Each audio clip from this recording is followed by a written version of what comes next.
Welcome guys, gals, and non-binary pals to this week's episode of Buffy Boys, your weekly review of Buffy the Vampire Slayer from a queer, literary and feminist perspective. My name is Joel, I'm one of your hosts, and with me as always is your other introspective host. Brian, hi, how's it going? Good, welcome. This week we are talking about Season 6, Episode 2 of Buffy the Vampire Slayer, The Bargaining, or just Bargaining rather, Part 2. Yeah, The Bargaining would make it sound like a weird 80s bad science fiction horror movie. Mm-hmm. So this episode was first aired on October 2nd, 2001. It was directed by David Grossman, who last directed Bargaining Part 1, and written by David Fury, who last wrote Crush. Mm-hmm. And I'll give you your quick Buffy Ann summary because, well, I'll just give you a quick Buffy Ann summary. That's what we do. It's always good to do at the start of the episode, yeah. The pages of this book are literally falling apart at this point, which is very annoying, but also B, I do this thing where I put like a little or post-it note in it just to indicate what page I'm on, and I haven't updated it in about 6 months, so I was like, oh, here's where I am, and I go to it and it's about 4 seasons behind. I see a flaw in your system. Yeah. Okay, Bargaining Part 2. Buffy, deeply confused, claws her way out to find herself in a demon-haunted Sunnydale and thinks she is in hell. The demons destroy the Buffy bot. Buffy helps the Scoobies to fight the demons, but runs off confused. Dawn, who has been protected by Spike, follows Buffy to Glory's collapsing tower and prevents her from jumping again. Sorry, the reason I couldn't read that was not because of bad writing. Well, there was a little bit of bad writing because it's like she clawed her way out of what? Mm-hmm. But the womb untimely ripped. But also my contact lens is acting up in my right eye specifically, and it's just a little bit fuzzy today. Have you ever had contact lens go behind your eye? Yeah, often. It's freaky, yeah. I don't mind it too much. I'm not a grossed out by eye stuff kind of person. Like, one of my party tricks I can do to freak people out who are eye people who find eye disgust is that I can touch my eye. Yeah. And touch my like retina if I need. Not retina, that makes Cornea. sense. Cornea? Yeah. Yeah. My iris area. I can touch that. Yeah. Just naming all bits of the eye that you know. Yeah, you know when much. You don't touch the pupil, because that's real weird. I can touch that. But that's weird though. Don't do that. I can do that. So will we start talking about Buffy things? Yeah. So there are some Buffy things this week. Yeah. So for this week's bronze banter, as you may anticipate, the bronze has been configured for one of those town hall meetings, where all the likes are wrong and everyone has to come and talk about something because. Yeah. So on Wednesday last week, which was we last released an episode, the person whose name is Charisma Carpenter, who consistently over the last week, whenever I've been referring to her, I think Cordelia Chase, and it's not because Are you okay? Yeah, I was just hiccuping. Sorry. Okay. It's not because I consider them to be the same person, or it's just because of the alliteration of their names. I tend to get them swapped up. I don't think I've ever noticed that until I had to pay attention to it recently. But they both sound like character names as well. Yeah. So Charisma Carpenter put a post on Instagram and Twitter to say that essentially Joss Whedon made her life awful while filming Buffy and Angel. And actually, I think it's appropriate to read it and to give context. Absolutely. Both to what we want to discuss, and also to if there is anyone who isn't doom scrolling on Twitter and Instagram constantly and hasn't actually seen the text, but I think it's useful to hear in her own words. I just went to find her on Instagram and I put in Cordelia as the first thing. So that's the extent of this problem. So it's one of those things that like the second she Instagrammed and tweeted about this, we had like 5 people messaging us to be like, oh, did you see this?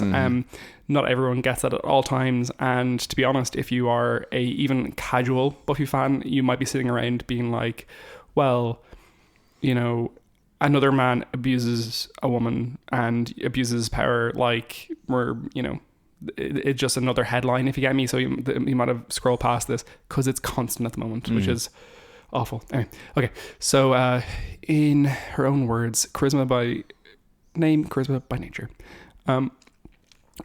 Do you want to read this? I usually do the reading out loud things. Do you want to? I can read it, sure. Yeah, sure. Here you go. I am able to read. Okay. So this is a post that Charisma Carpenter put up on. It's actually quite hard to see dates. 6 days ago, it says, whatever that means. Last Wednesday. So it was the 10th. Okay. And this is Charisma. For nearly 2 decades, I've held my tongue and even made excuses for certain events that traumatise me to this day. Joss Whedon abused his power on numerous occasions while working together on the sex of Buffy the Vampire Slayer and Angel. While he found his misconduct amusing, it only served to intensify my performance anxiety, disempower me, and alienate me from my peers. The disturbing incidents triggered a chronic physical condition from which I still suffer. It is with a beating heavy heart that I say I coped in isolation and at times destructively. Last summer, when Ray Fisher publicly accused Joss of abusive and unprofessional behaviour towards the cast and crew during reshoots on the Justice League set in 2017, it gutted me. Joss has a history of being casually cruel. He has created hostile and toxic work environments since his early career. I know because I experienced it firsthand repeatedly. Like his ongoing passive-aggressive threats to fire me, which wreaks havoc on a young actor's self-esteem, and callously calling me fat to colleagues when I was 4 months pregnant, weighing 126 pounds. He was mean and biting, disparaging about others openly, and often played favourites, pitting people against one another to compete and vie for his attention and approval. He called me in for a sit-down meeting to interrogate and berate me regarding a rosary tattoo I got to help me feel more spiritually grounded in an increasingly volatile work climate that affected me physically. Joss intentionally refused multiple calls from my agents, making it impossible to connect with him, could tell him the news that I was pregnant. Finally, once Joss was apprised of the situation, he requested a meeting with me. In that closed-door meeting, he asked if I was going to keep it and manipulatively weaponize my womanhood and faith against me. He proceeded to attack my character, mock my religious beliefs, accuse me of sabotaging the show, and then unceremoniously fired me the following season once I gave birth. At 6 months pregnant, I was asked to report to work at 1 a.m. after my doctor recommended shortening my work hours. Due to long and physically demanding days and the emotional stress of having to defend my needs as a working pregnant woman, I began to experience Braxton Hicks contractions. It was clear to me that 1 a.m. calls, the 1 a.m. call was retaliatory. Back then, I felt powerless and alone. With no other option, I swallowed the mistreatment and carried on. After all, I had a baby on the way, and I was the primary breadwinner of my growing family. Unfortunately, all this was happening during one of the most wonderful times in new motherhood. All that promise and joy sucked right out, and Joss was the vampire. Despite the harassment, a part of me still sought his validation. I made excuses for his behaviour and repressed my own pain. I even stated publicly at conventions that I'd work with him again. Only recently, after years of therapy and a wake-up call from the Time's Up movement, do I understand the complexity of this demoralised thinking. It's impossible to understand the psyche without enduring the abuse. Our society and industry vilify the victims and glorify the abusers for their accomplishments. The onus is on the abused, with an expectation to accept and adapt to be employable. No accountability on the transgressor who sails on unscathed, unrepentant, remorseless. These memories and more have weighed on my soul like bricks for nearly half of my life. I wish I had said something sooner. I wish I had the composure and courage all those years ago. But I muted myself in shame and conditioned silence. With tears welling, I feel an overwhelming sense of responsibility to Ray and others for remaining private about my experience with Joss and the suffering it has caused me. It's abundantly evident that Joss has persisted in his harmful actions, continuing to create wreckage in his wake. My hope now, by finally coming forward about these experiences, is to create space for the healing of others who I know have experienced similar serialized abuses of power.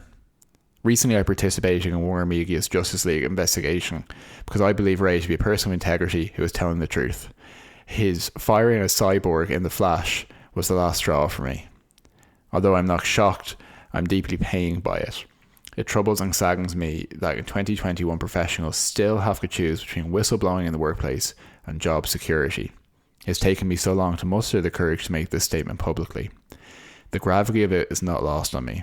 As a single mother whose family's livelihood is dependent on my craft, I'm scared. Despite my fear about its impact on my future, I can no longer remain silent. This is overdue and necessary. It is time.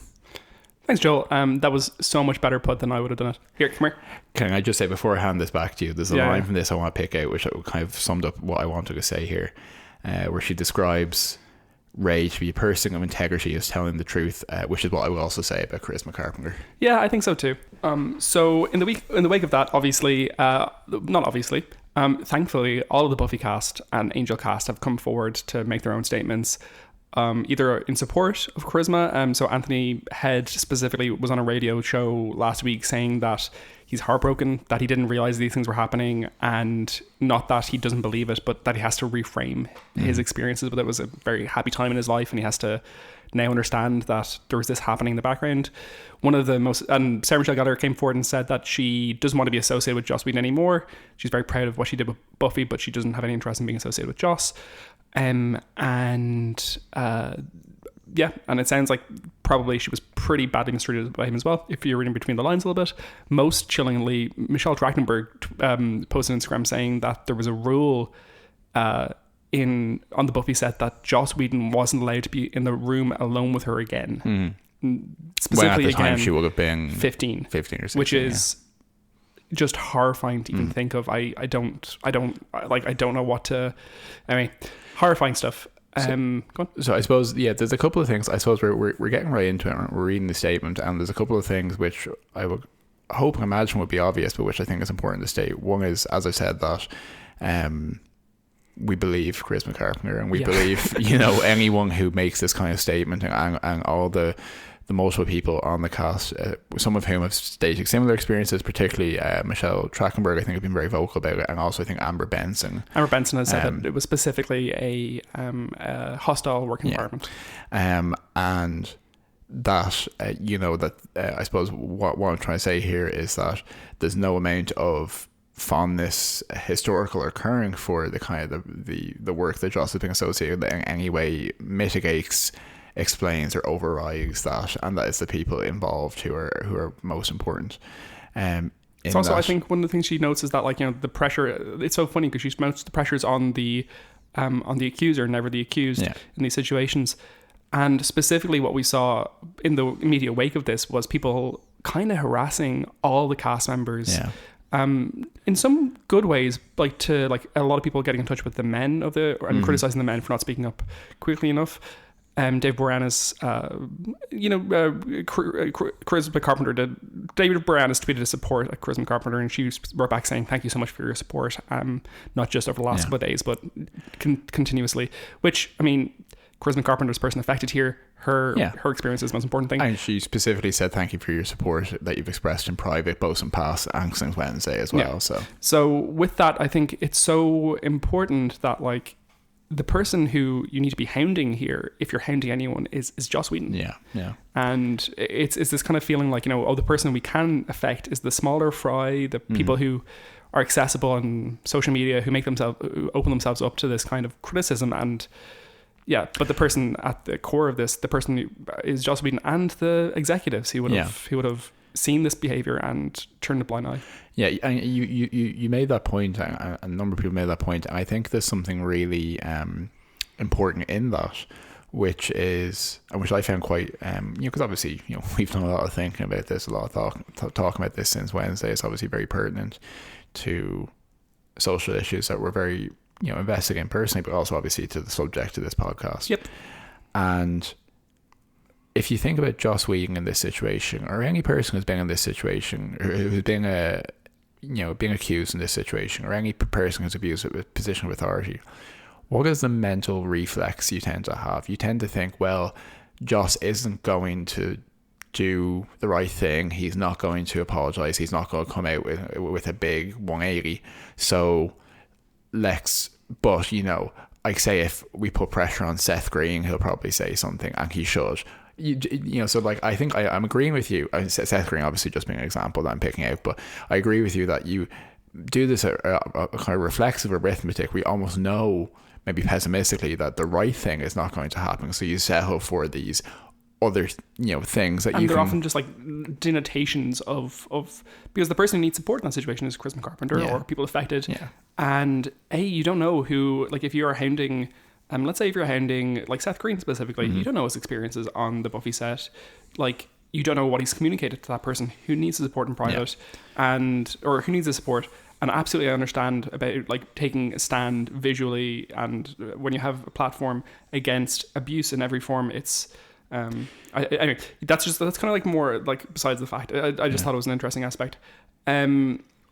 I suppose before we move off that, the reason why I think it's relevant is one of the most active elements of this since Charisma's statement has been who has spoken, who hasn't spoken, how have they put it, how have they not put it. And what a lot of people have done, and the impulse I've had to do as well, is kind of that micro looking at it. It's like, okay, well, they put a comma here and they said it in this way and they said it 2 days after that.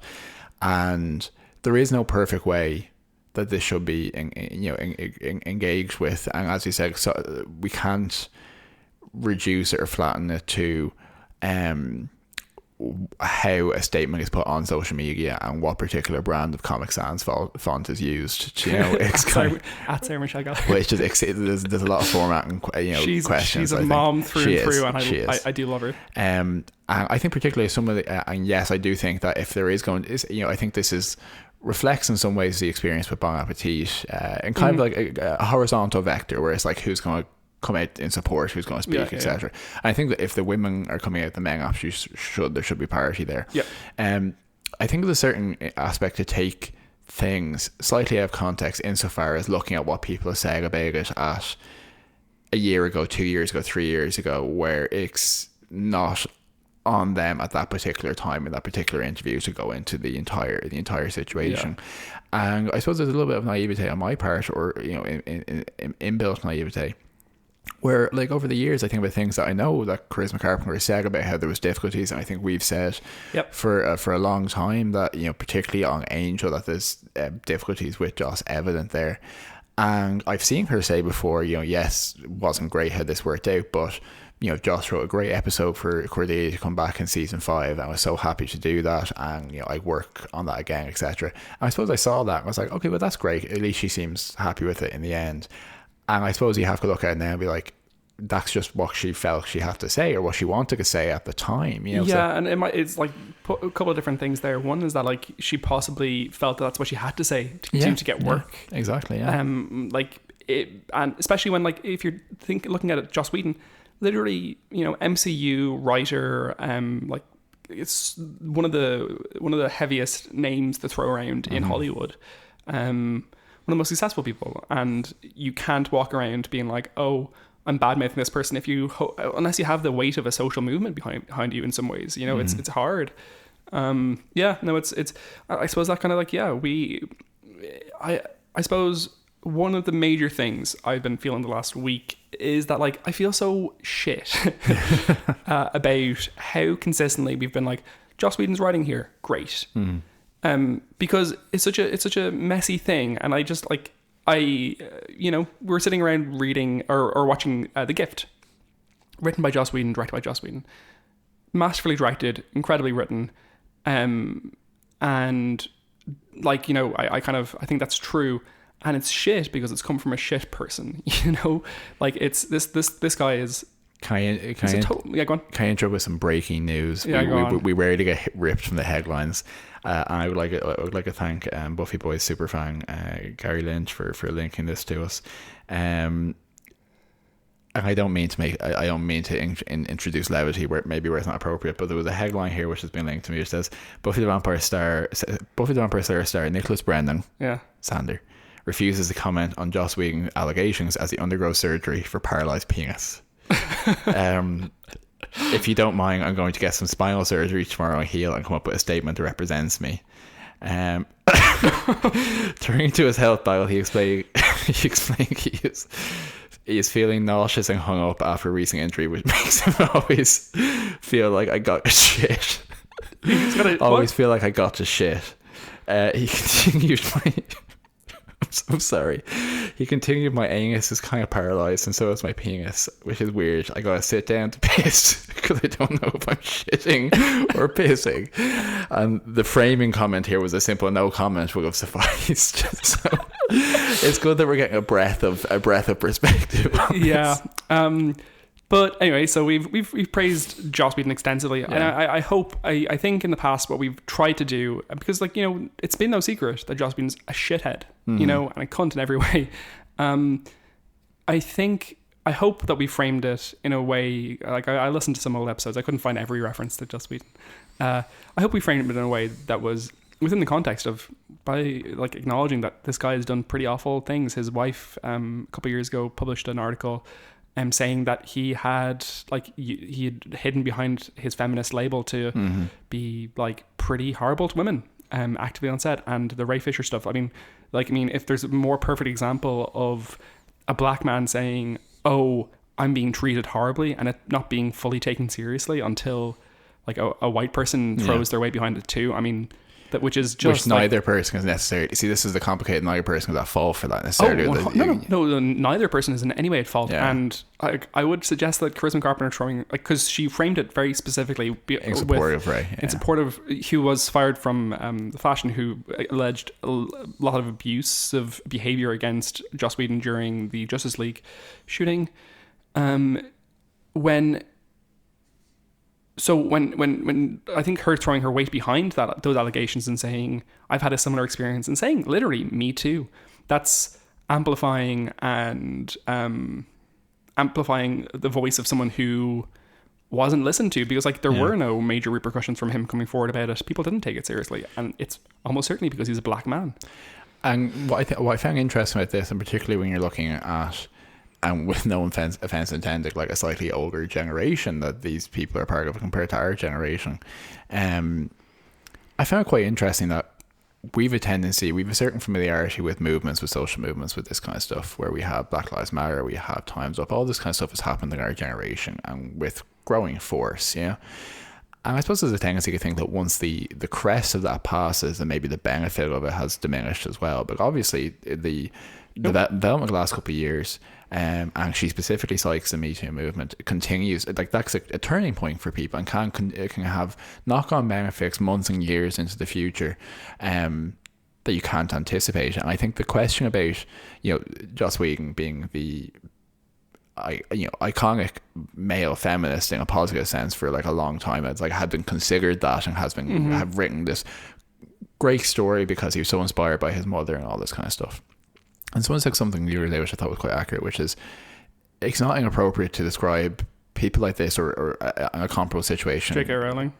J.K. Rowling, trans exclusionary radical feminist, as feminist, because feminism is not a inherent complement in the same way that like queer or Christian or any of these things are inherently mean that you're a good person. There are poor forms of feminism. There are corrupted, misapplied, problematic aspects of it, and I was thinking about how we frame this podcast. So we always have kind of something that interrogates and looks from a queer, a literary, and a feminist perspective, and those things are not labels that apply a free pass straight away. It's a commitment to be able to continue to interrogate the question, to accept the good when you find it. And I think we'd be feeling so much worse right now if we were talking about this and we had been saying, hey, look at how this episode exemplifies Joss Whedon's feminist perspective, which I don't think we ever did. I think we said, well, this is problematic for this. Well, I wouldn't say this is badly written for this reason. This is misrepresentative for this reason. This is a bad way to approach portraying women for this reason. Yeah, portraying. I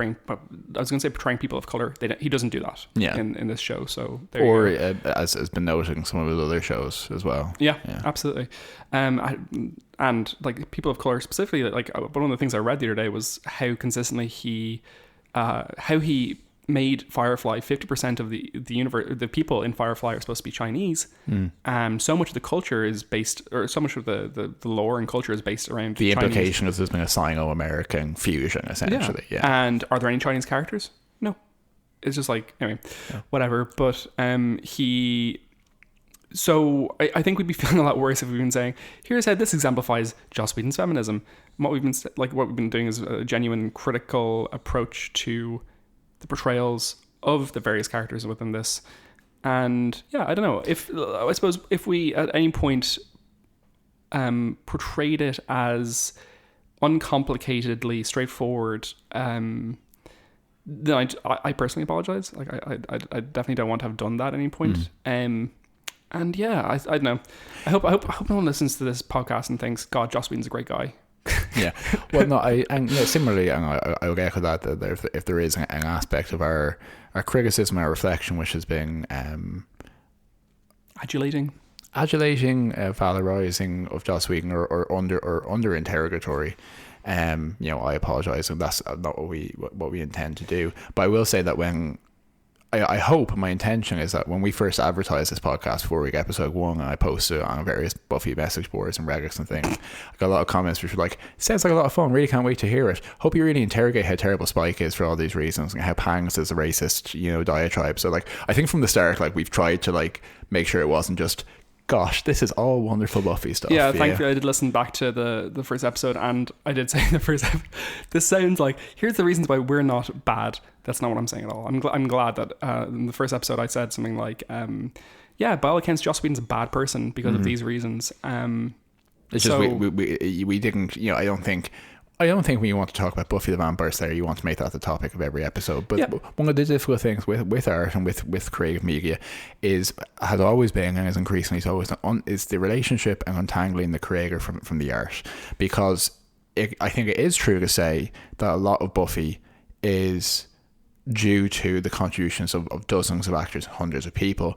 But it's also true to say that a huge part of it is Joss Whedon, and those are two truths that we have to be able to hold at the same time. I mean, like, we're going to be talking about Once More Feeling in a couple of episodes. Purely Joss Whedon production in lots of ways. He wrote the music, he wrote the characterization. A lot of the writing that is really brilliant in terms of the emotional depth to the episode was straight out of Joss Whedon's mouth. And we've always noted the, like, when you can tell that he rewrote a scene and it sounds better for it.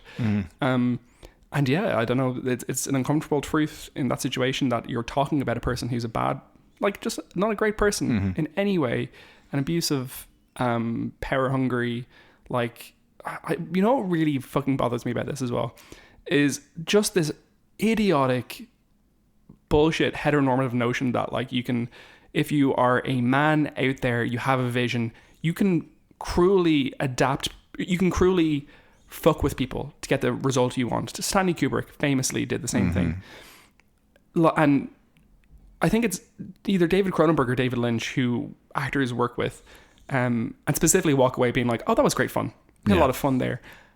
And it's like, you know what? Actually, like, Buffy would have been a better show if Joss Whedon hadn't been a shithead, if he hadn't been abusing his power, abusing the women around him. Absolutely. One of the most problematic ideas with this kind of stuff is the myth that art comes from pain and comes from suffering.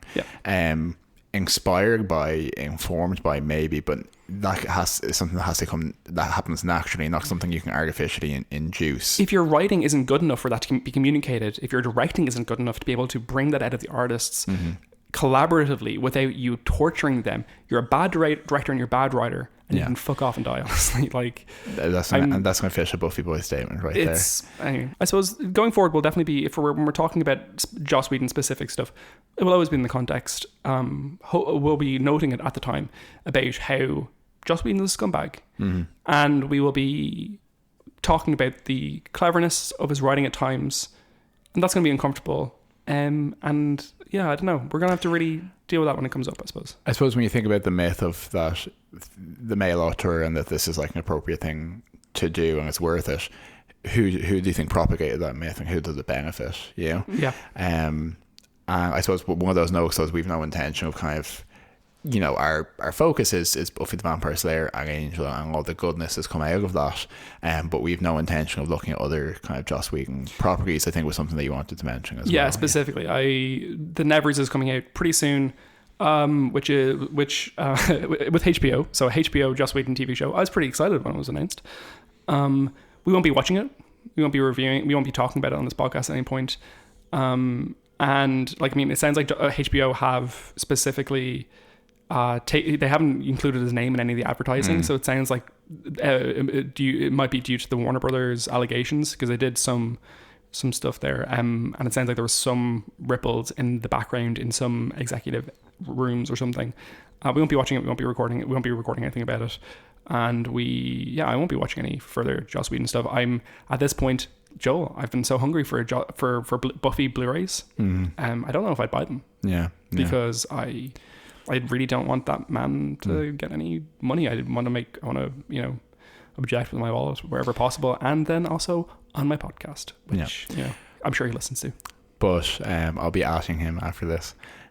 What I would like to maybe end this particular segment on, but this is something which is not wrapped up, and something which will continue, and the work has to continue there. But I think a human reaction for a lot of people who are big fans of Buffy, and as we have always thought, and which we've always seen, that a lot of the people who are massive Buffy fans are also some of the best people. Do you know what I mean? Mm-hmm. And people who, in our communities, people who we really respect, people who are kind, and who through Buffy have seen completely legitimate role models they can look up to, values that they can espouse, and have found other people who share that value. And have, in many ways, being a Buffy fan has, sharing that with people has been often a good indicator of whether that person shares the things that you also care about. I think all that remains, and it's important to say that remains. That what we're, this isn't. It's not that we now look back on Buffy with this in context. It's like, oh, it's actually being terrible all along and said horrible things about women. I think all the women involved, all the cast members have said, no, we were trying to portray positive things about women. We were trying to create these positive role models, and it is there, and many people have found a tremendous amount of value with it and should continue to do so. I think Sarah Michelle Gellar is still proud of Buffy the Vampire Slayer, Yeah. And I think that's a good cue to take your lead from. And like, one of the things we talk about a lot in this show and this podcast is like, the queer response of "fuck you, I'm taking it." Yeah, exactly.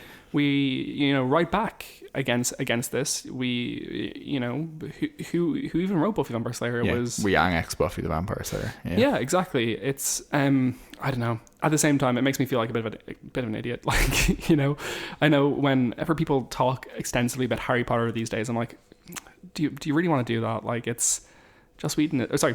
J.K. Rowling, like, horrific person. Yeah, but I think it's I think that's a slightly different situation. And you've always said, and I will agree, that J.K. Rowling's prose is good, and the people who this isn't a Harry Potter podcast, but we all loved Harry Potter at the time that people got into it. It was for very pure and kind of innocent reasons. Yeah, and I think there's like, it's just that the people who love Harry Potter and like just like the super fans of Harry Potter who tend to have Slytherin in their Twitter bio. Yeah, like I ran a Harry Potter fan club at one point, so I know exactly what you're talking about.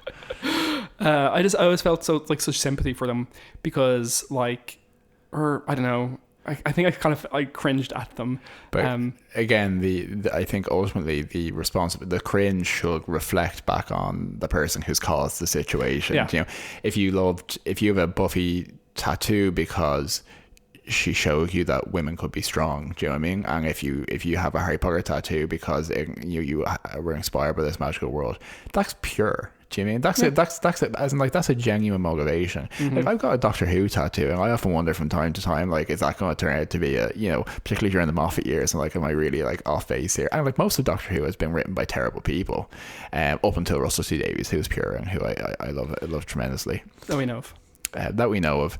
But I think Doctor Who had 10 years of an objectively terrible gay showrunner prior to Russell T Davies, so they've used up that chip.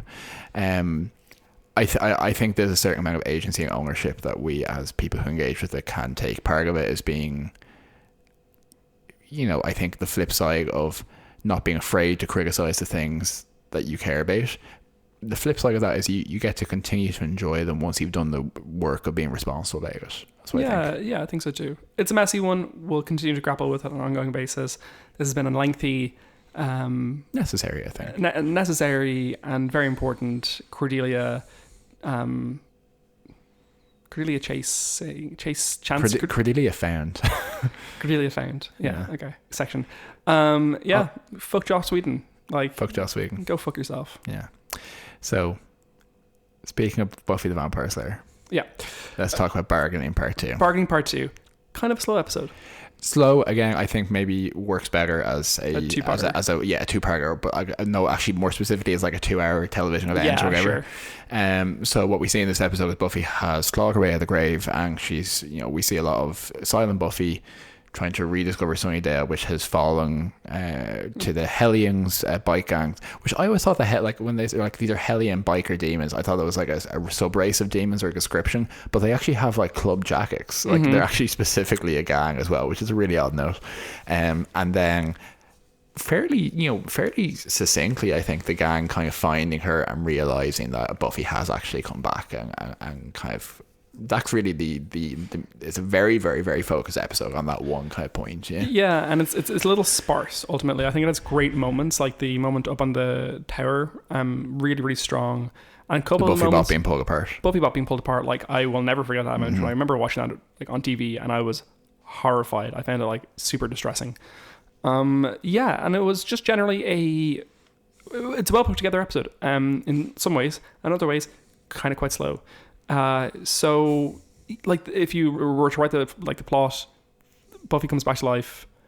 The gang wander. They find her. She runs away. She nearly jumps off the thing. And that's it.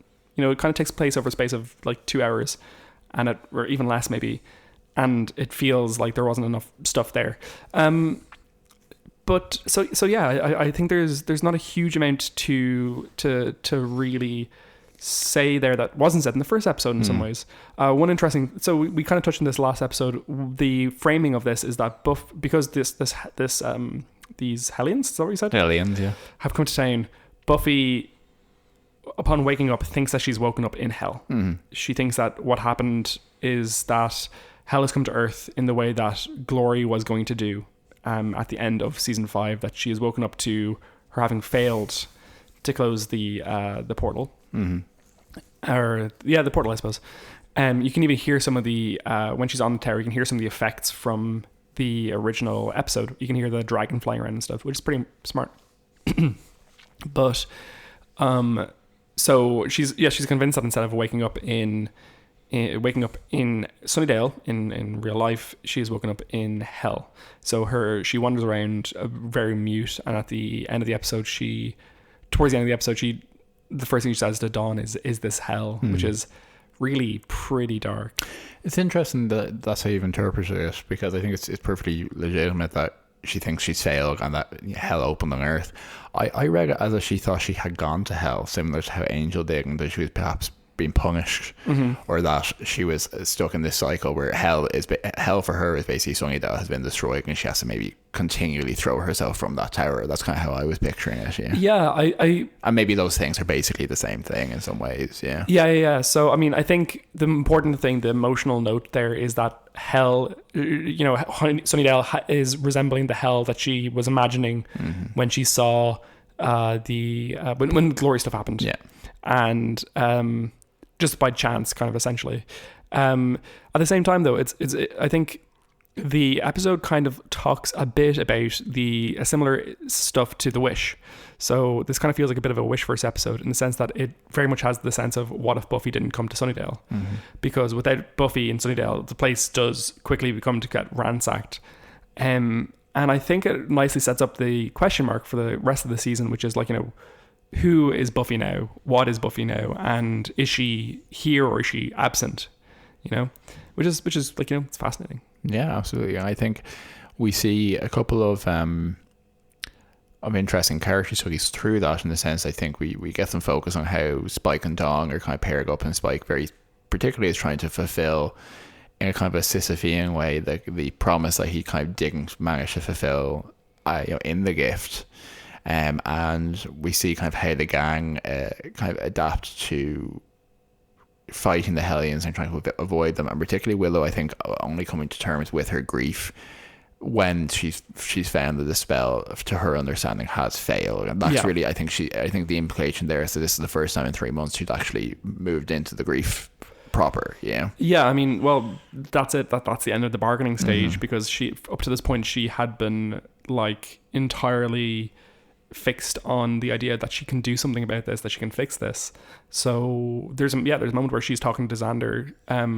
It's an interesting split of characters at the beginning of the episode. You have Xander and Willow, because Xander's taking care of Willow after she was like zooped out of power because of the ritual, and Anya and Tara are together and go back to the magic shop, which is a nice combination of people, I think. But Willow and Xander are talking, and she just breaks down, saying that, like, is this, I can't, now she's actually gone, essentially, because they no longer have any way to bring her back. There's no other ritual spells that could bring her back. There's only one urn. Yeah. What was the urn? Urn of Osiris. That's the only one in existence. Yeah, so it's the only one they could find, and it's, they found it on eBay, and it was like from the dark web or whatever. I wonder what Dawn used then. Well, see, I suppose like it was a couple of things there.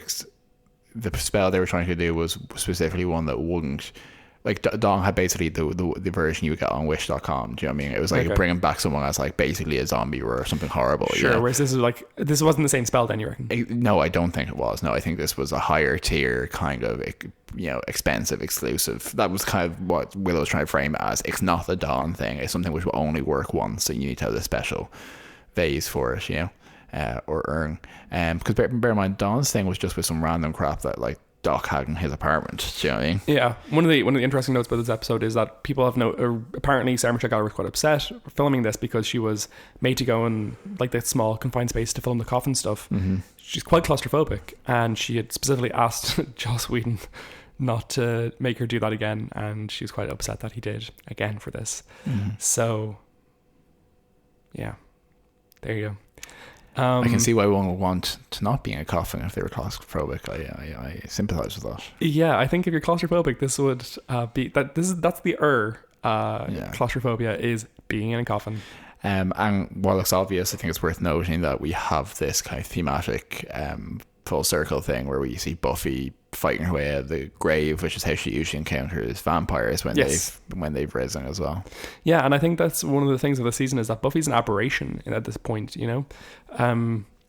and she, it's a weird season because you have to both deal with like the living in it aspect of surviving childhood and like finding who you are, and then also the kind of the double hander of that, and she shouldn't really be here. Mm-hmm.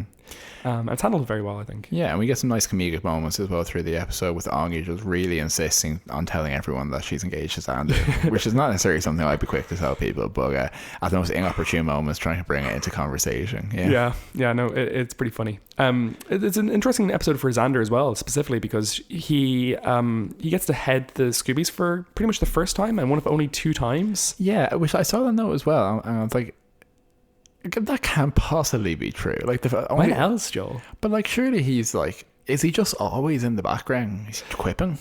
Well, like, it's very clear when, like, I can think of like a dozen episodes where Willow takes charge. Yeah, I suppose you need a situation where Buffy is dead and Willow's incapacitated for Xander to be like... Yeah, Xander is the designated survivor who's left. It's like your other 2 options are Anya and Tara, and honestly, I'd choose either of those as well. Yeah, but I suppose Xander is third most senior then of the room. And also Giles is out of the country, so actually it's like a perfect storm. If Spike was there, he probably would have been the head there as well. And speaking of Anya, I feel like this part of the episode we didn't really have any plans for talking about this because like there's not really much to talk about in this episode. I feel it's very meandering. Anyway, Anya and Tara. Tara specifically has quite a few good moments in this episode. She kind of takes a bit more initiative, I think, in this episode. Generally, she's a bit more talkative.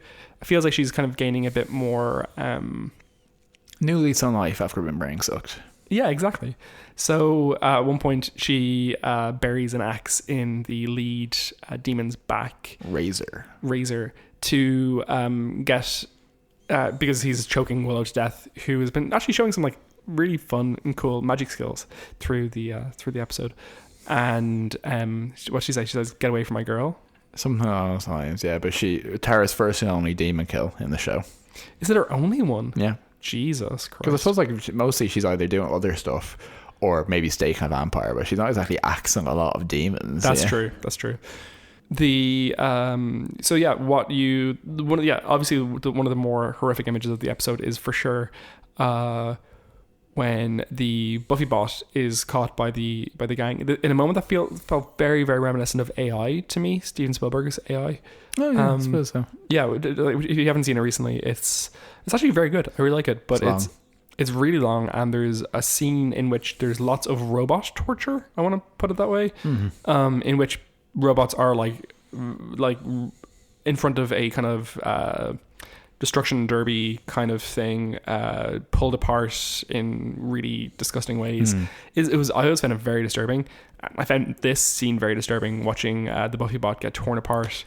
Cool. Yeah, so there's something, I was just saying, something very, oh god, like Dante's Inferno about it. Yeah. Where like Buffy is trying to figure out what the hell is going on, and she wanders upon a scene, and she's really like blurry-eyed for the whole episode for some reason. There's a real point made about that.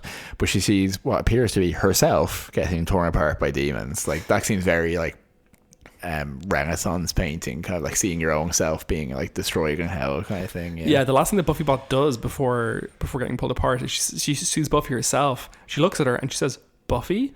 And that moment has to be like, yeah, up there for you in if you're ever like waking up from something being like, this is hell. Yeah, like I've been disorientated when I've woken up before, but this takes the cake.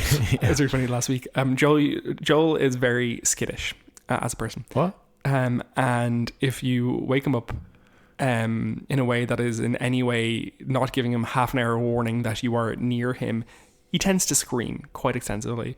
So whenever I'm walking into the room and you're asleep, I knock on the door a lot. I'm coming, I'm like, Joel, it's okay. I'm not a demon, etc.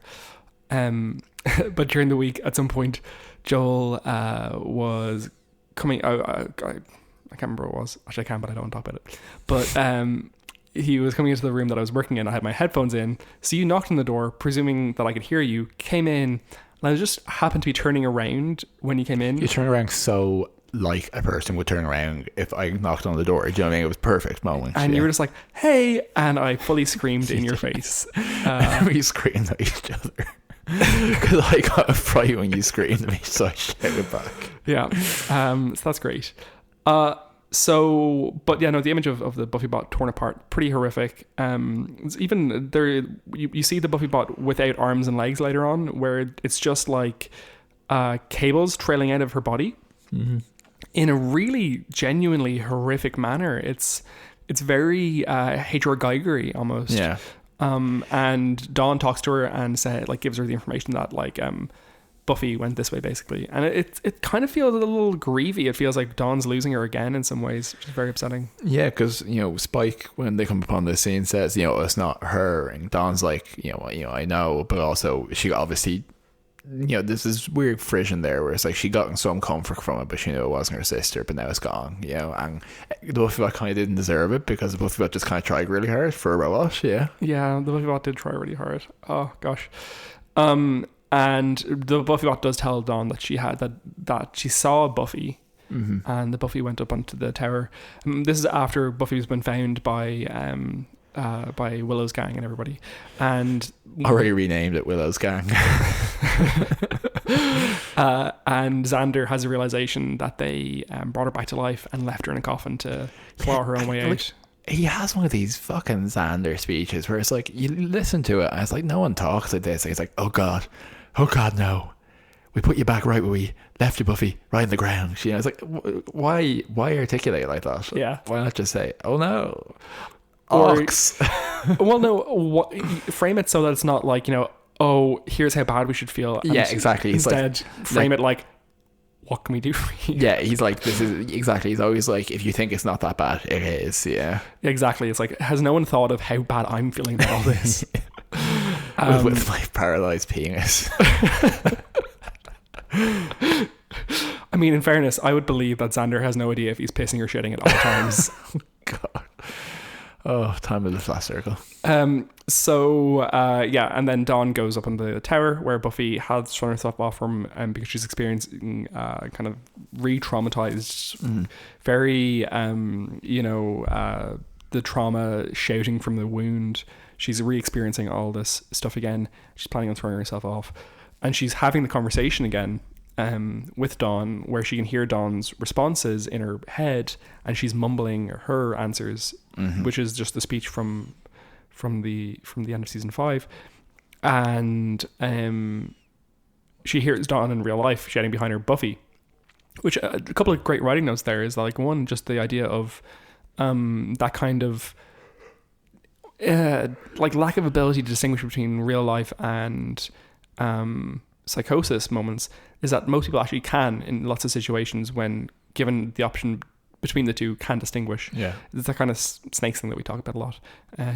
But she hears Dawn. She's convinced she still has to throw herself off, and Dawn should just be such an awkward end to this whole resurrection thing. God, stop. Dawn has to then give her own version of the Live. you have to live speech, which is a really beautiful reflection of the end of season 5. Buffy at the end of season 5 says, "Living the hardest thing in life is to live in it." I'm not sure if you've heard that quote before. It's very rare Buffy quote, and then says you have to live. So Dawn at this point says you have to live for actually I have it written down. It was actually quite nice. She says, "I promise I'll do better," which is really sad and pleading, I thought, and very young child. "I will. If you're going, if you're with me, stay with me, please. I need you to live." Which, like, I thought it was actually very good writing. I thought it was very pure, very communicative, and very direct. I liked it a lot. Yeah, absolutely. I think she does a great job here, and I think she was quite funny when she was like, on top of all this emotional stuff, was like, also this tower was built by crazy people, so let's please get off it as quick as possible. Yeah. And when they actually collapsed the tower, we were like, we're not sure how they did that, because it kind of did look like a tower collapsing. Yeah, it might have been a model, but like a reasonably big model, maybe like a room-sized one. It wouldn't be crazy expensive to create, but like, yeah, I have no idea. It's pretty impressive. Good effects. Yeah, a bigger budget this season, they're able to do that. Yeah, absolutely. We also did watch this episode this time round on Amazon Prime, which has the HD, high def, which was okay, but there was a certain amount of like, they did look a bit plasticky.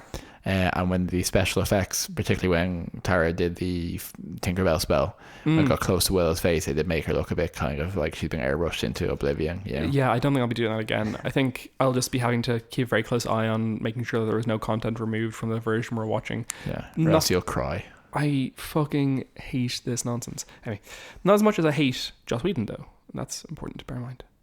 It's got an email about bullying, which is very appropriate. Yeah. Is there anything else we want to talk about for the episode itself? No, I think that's fairly self-contained. Spike is good throughout. Yeah. Spike's role is kind of relevant there, and we get, I think, a definite menace from the Hellions, and like this weird kind of like, I don't inherently, I'm squeamish, and I'm disinclined to it, but I don't inherently think it's always without place. But there's an element to the violence in this, between how the Hellions look, how the Buffy bot gets killed, and also Razor's kind of dialogue to the girls, where he's like, it's extremely rapey. It's specifically about rape, and it's about how we've like anatomical incompatibilities that are going to hurt you and stuff. And it's like, there is a place for shocking language, but I don't necessarily think this is injudiciously applied. But it's always a bit on the edge, and I think this episode feels very like Event Horizon, H.R. Geigery, Saw like a kind of horror and a kind of threat, which is not how the show was previously, which I don't necessarily think is a bad thing. The episode has no camp to it whatsoever. Yeah, exactly, and it is how I remember season 6 and 7 at the time when I was younger, being like, oh, this is kind of just like, I'm kind of like, it makes me feel a bit sick rather than like being a bit spooky. Yeah, we'll have to definitely, that's going to be similar looking at on an ongoing basis. I think the interesting aspects of, like, I mean, Joss Whedon didn't have his hands on a lot of this season, certainly not at this point, I don't think. So we'll have to see the tonal shifts there, and if they work, if they don't. Tonal shifts. Okay, let's go into the they're always aching. Into the dusting. Yeah, into the dusting. Okay, so a couple of Buffy bits for you. This is the first episode without Giles, and we miss him for it. This was originally conceived of as a separate episode rather than a two-parter, which that makes sense. The Buffy is specifically wandering through the Desperate Housewives set, and in this episode, okay, or as in like it's the Wisteria Lane set essentially, and some big Desperate Housewives fans, some Desperate Housewives. I don't know what to call them. Anyway, some desperados are like noted which like houses they walked past and stuff, and one of them is Mike Duff, who was one of the men in it. Anyway, whatever. This is the final appearance of the Buffy bot, and you can see there's a shot of Buffy from Buffy's POV from the top of the tower at one point, where you can see basically her like looking down, and you can see in it there a red dot of someone looking up, and that is Dawn. You can see, like, because Dawn's wearing a red sweater, and they repeat that shot a little bit later when Dawn's already up in the tower, which is quite funny. And this is one of the only other episode where Xander takes charge is him which I think is in season 7. Season 7, yeah. I was trying to find a name for what Desperate Housewives fans are called, which I can't, but their Wikipedia is called Wicksteria Lane, which is kind of That's funny. pretty good. I like that. This is also the spell that Tara does in this episode to find Willow is a spell that Willow attempts to do during the Halloween episode in season 3, I believe, which ended up like trying to choke her. So it's the same spell essentially. Was that season 3? It was season 4. Maybe it's season 4 actually. Yeah, because it was like a frat house. So yeah, it was a frat house, but I could have. But Anya was there. She went on Xander's date, so it would have been season 4. Let's say season 4. Okay. I'm real bad with that kind of stuff. And then otherwise, did you like when Willow threw cum in that guy's face? there was a real kind of, or like it was like an Ivan ooze kind of thing as well. She oozed that guy. She got gacked. There was a point where Dawn like basically Buffy runs away from the gang to run towards the tower that she sees, and she shoves one of the demons on a spike in the rebar, on a rebar in the process. And then a couple of moments later, Dawn runs past the same place, coming from the same place as Buffy, and we were like, I was saying, did she just come from the exact same location as the rest of the gang? Yeah, because it was a real self-contained alleyway kind of space. Yeah, you could suggest there was something in between, but really it seemed like she just came out of the same door. That there should have been the whole gang behind, all of Willow's gang. And in terms of fashion, we talk about fashion. Absolutely. So, I quite liked Anya's blazer in this episode. It was kind of blurry, but it was actually quite like youthful, I thought, which I quite liked. It was blue. I liked Xander's navy shirt well enough. It was nice. We both love and adore Sarah Michelle Gellar's awful wig in this episode. Yeah, it's weirdly brown. Yeah, she's wearing what appears to be a retouch of the beer bag wig, and also obviously her funeral dress. But it means that she's in. I think she. Now maybe I'm wrong about this, but I think she tends to wear fairly sensible shoes. Her shoes change at 3 different points in this episode. Okay, because she's wearing pointy funeral shoes, whereas I think when she tends to go out, it tends to be more functional shoes. Yeah, when she wears heels, they tend to be chunky heels, which are much better, much easier to use when running or kicking. I've been led to believe, yes. I watched a video about this the other day, and I do believe it to be the case. Okay. Yeah. When you say a video, do you mean that TikTok of the woman running in heels? It wasn't a woman; it was a man. Okay. One of the bikers is wearing a Judas Priest t-shirt, which I liked because Judas Priest, like all these bikers, weirdly, like it looked quite leather subculture-y, like gay leather subculture-y. Judas Priest had at its helm a gay man, and I think people tended to overlook that. I never knew that. Yeah. Rob something. Oh God, I read so many interviews with him. I should know the answer to that. But he, out and head of a hair metal band, and people tend to look at them as being like super heavy metal and stuff. And he was that's what would have been my assumption, knowing nothing about them. Yeah, and he's like, no, I like the dick. Anyway, so I think those two things. I think people will traditionally see those two things as being separate. I don't. People do. They would be wrong, but people do. Yeah, exactly.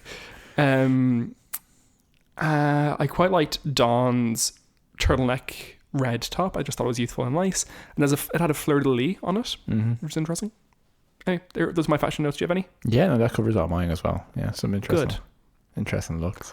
And in terms of death count, we have Razor axed by Tara. Well done her. We have 2 other Hellions killed by Buffy and Xander respectively. We have the Buffy bot quartered by the bikers, and we have the linked with the last episode, I say we have the undeath of Buffy Summers as well, the bridging moment of the 2 episodes. Yeah, absolutely. Do you have a rating, Joel? Yeah, I'd probably give this episode a 7.5 finger razors. Oh, that's why he was called Razor. It was like fun. It was fine, and like I liked to watch it, and I thought there was some interesting stuff in it. But it was the second half of an episode, and the better stuff was in the first half. Agreed. So it's just losing points in comparison, but there wasn't anything particularly bad about it. It was just, I think you put best Brian, as you so often do, sparse. Yeah, it was a bit sparse. I'm going to have 7.3. God, I have no rating for this. 7.3 bad wigs out of 10. Oh God, I'm so sorry. You all deserve better. You're better than that, Brian. I know. So yeah, sparse, weaker writing than the first half.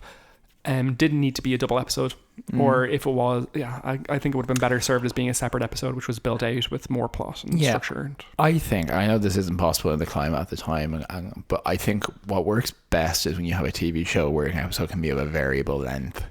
Because totally agree. What were you watching recently where that did that really well?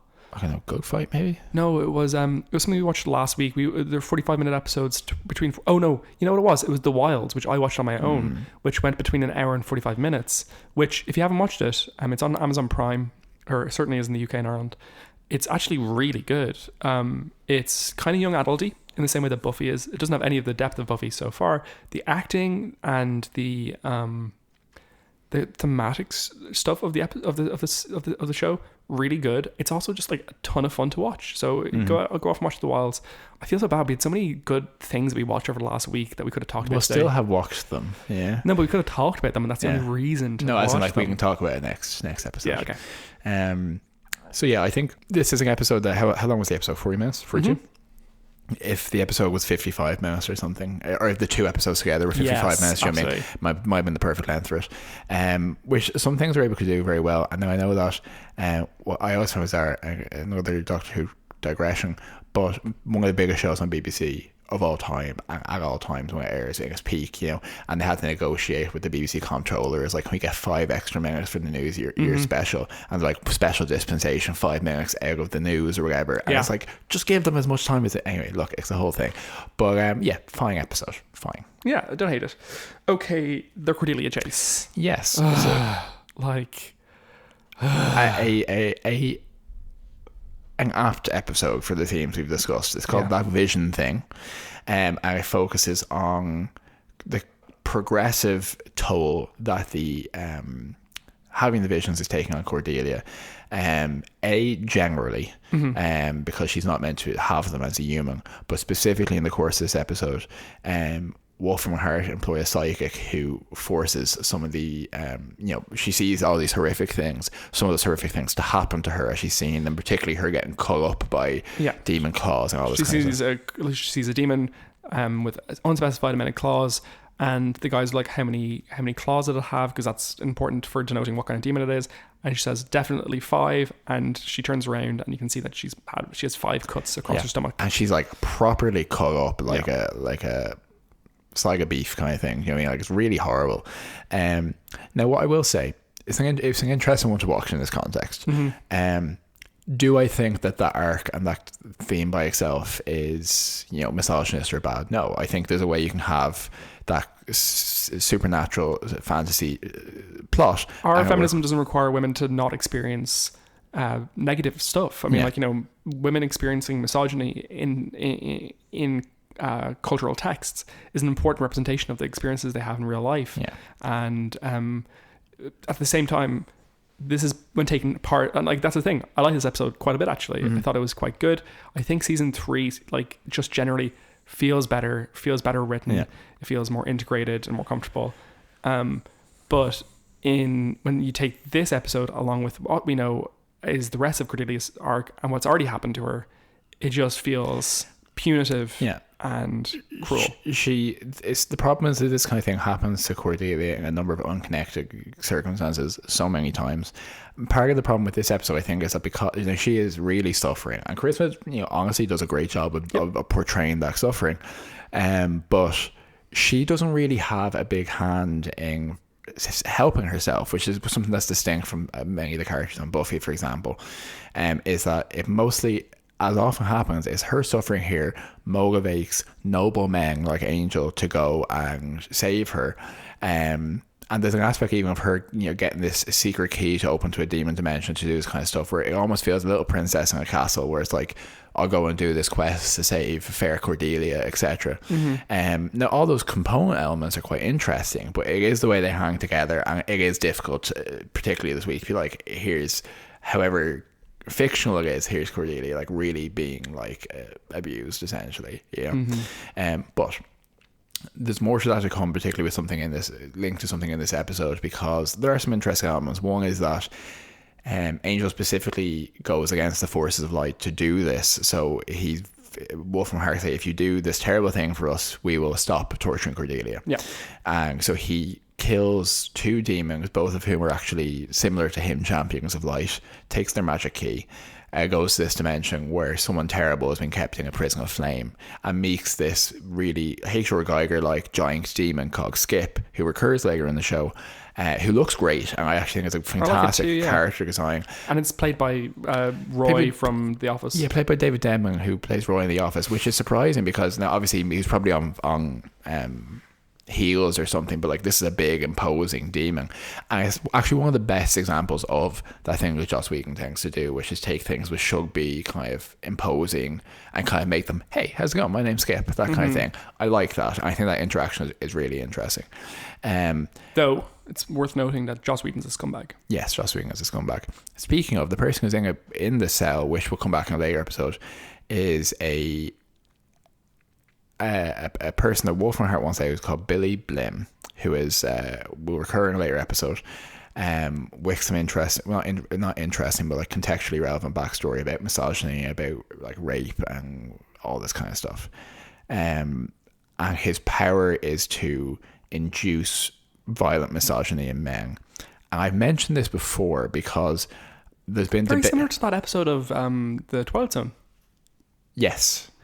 I mentioned this before because this debate referenced in the fandom over whether the episode the later episode he's in, which we'll talk to more about at the time, implies that he uncovers the primal misogyny that is in all men and just removes the inhibitions. And there's been debate over whether this is textually possible, because or whether he controls men with mind controls men to act in this way. And the argument being made is like, do we really believe that every single man has misogyny, and that Wesley, with his inhibitions removed, is ready to like attack Fred, etc.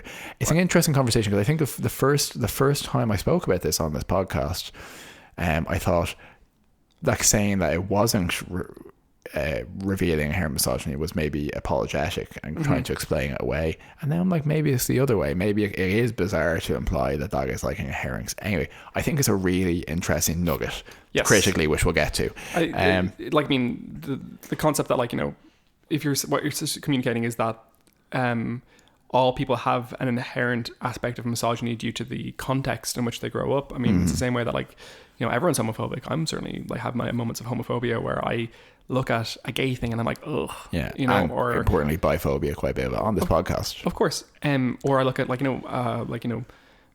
look at women and I think that's a woman thing. And it's like, and you have to check yourself and you say, no, that is part of that is part of the built-in stuff that, because of the context and the culture in which you grow up, that needs to be unlearned, because it is it's part of the way that you oppress people just through your presumptions.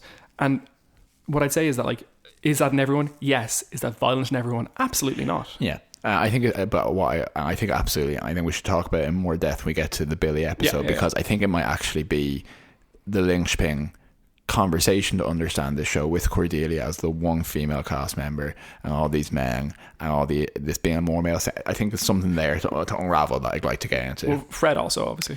Fred, up until this point, the one character, and Fred very relevant in that episode as well. Anyway, we'll come to it. I feel like Fred in this episode though. Yeah, Fred is coming to her own in this episode. Her personality, how she works in the group, working a lot better now. Something else, there's a weird bit of minutiae, or number of minutiae. So in this episode, the psychic that Wolf from Heart looks human, takes off the top of his head, big pulse and brain, presumably a demon. We're assuming, because Angel blows his brains out at the end of the episode. It's played by Kyle Penn, who, the more I look into this, the more weird bit of information I get. One is that he's been in Buffy before. He was in Beer Bat. He was in Beer Bat, and we noted that at the time. Yeah, he was in Beer Bat. He is the Kumar and Harrigan Kumar. And I think you mentioned this to me when we watched Beer Bat, is that he left acting to work for the White House. Yes, he was in a role in House. And quite a good role in House, and it was really interesting because there was a big arc in House where they were looking for replacements for the interns, well, not the interns, but the underlings for House, and there was massive competitions for it, and he was the underdog in it, and he won, or he won one of the 3 roles, and he left really abruptly where he committed suicide. The character did. Yeah, in a way that wasn't expected at all for the character. There's no communication of that. And they tried to communicate in the episode. It's like, well, this just happens sometimes that like you don't know what's going on with people, etc. And it's always felt really uncomfortable. And yeah, he left because he was invited to join the Obama administration. Yeah, I think his role was something along the lines of like communications specialist or something in the office communications. And then he came, so that's all bizarre, the fact that he's in 2 Buffy episodes, that he is this relatively famous actor. He's come back to acting since Obama's left office, and he played a role in Designated Survivor, which is a Kiefer Sutherland TV show, which is about someone who becomes president unexpectedly. And he also plays the director of communications on that episode, or on that show on an ongoing basis. And he has a main role in a show I mentioned to you recently, which is Clarice, which is a really piss poor, apparently, continuation of Silence Galams, which is airing at the moment. So that was like everything was picking out there. I was like, this is not really making sense to me. So overall, I would say this episode, again, not a lot to say about it, but it was enjoyable to watch. As it was, I would say like probably, because I have to give whole numbers here, maybe a 7 failed feminist gestures. Exactly what I was thinking, and emphasis on the failed feminist gesture. So yeah, I think that's pretty us for this week. It sure is. Okay, so folks, thanks so much for sticking with us.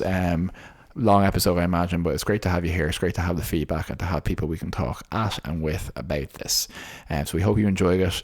We hope you're doing well. If you enjoyed this episode, if you have any, well, I won't say if you have any thoughts about it, because everyone has thoughts about it, but if you've anything you'd like to tell the world, do that. I don't know how that sentence is going to end. To be honest, tell us what you think. Tell us what you think.